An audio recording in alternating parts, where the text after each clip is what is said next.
magacaygu waa Idris Cabdikariin Abubakar inaan soo laabto 2011 waxa ay u qasbay waxaa jirtay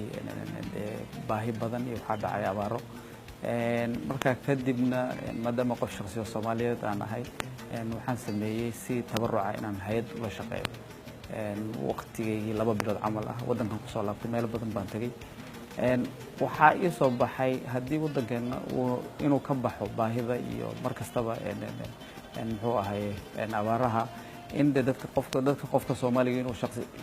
mas'uuliyad isa saaro oo la sugin hay'ad waayo hay'ad markastaba way ku soo laabanaysaa laakiin waxay sugaysaa intii abaar ka dhacayso markay abaarta dhacdana wax oo muxuu wax ku ool ah oo dadkii hor noloshooda u wadi kara lama sameeynin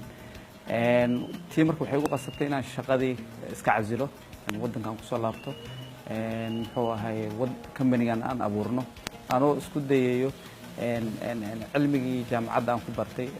electrical and electronic engineering aha oo jaamacadda Nairobi aan ku bartay in aan isticmaalo waayo jaamacadda markii ugu dambeysay sameeyay waxyaabaha aan sameeyay waxa kamid ah inaan isku dayro system saddex ah generatorka ama waxa loo yaqaan motorka iyo windka iyo solarka saddexdooda dab laga dhalinayo intaan dabka la isticmaalayo marka waxbarashada meeshaas u badneed taana waxay ii soo baxday inaan wadanka aga faa'iideyn karo waxna lagu qaban karo qof kastana mas'uuliyad ay ka saaran tahay oo mas'uuliyadda qof gooni ay saaran tahay si jirin nin kastana meesha uu wax ka qaban karo inuu ka qabto oo wadanka kabo oo inta meel aad joogi lahayd wadankii markuu nabad noqdaa nin kastaba uu aadi doonaa nabad iyo ridi doona yaa wax ka qaban doona meelaha qurqurxsan la wada joogo ragaa dhiseen qof Soomaali ah wax contribution ku leeyahay malaha awowgiina kuma laha abiina kuma laha markastaba meesha ku horeeyeen waa Soomaali qofka Soomaaliga meel kasta joogo ama ku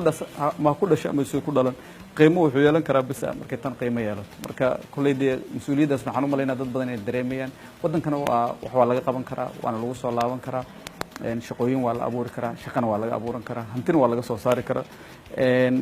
wadamada kale hore u marayna waa lala tartamin karaa laakiin waxa soo dhan dad bay u baahan yihiin dadkay u baahan yihiin waxaan u maleynayaa wadamo kale ay joogan dad badan wadan gudihiisa ay joogan